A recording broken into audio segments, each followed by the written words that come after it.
The golden thrush, also known as Turdus lherminieri, is one of the most unique and captivating bird species in the world.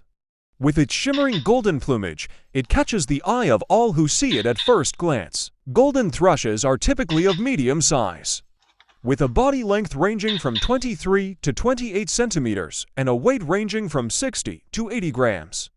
They have slender shapes, small heads, pointed bills, and long tails. Their faces are often bright yellow. Golden thrushes are found in various warm climates, primarily in tropical and subtropical regions across Latin America and the Caribbean.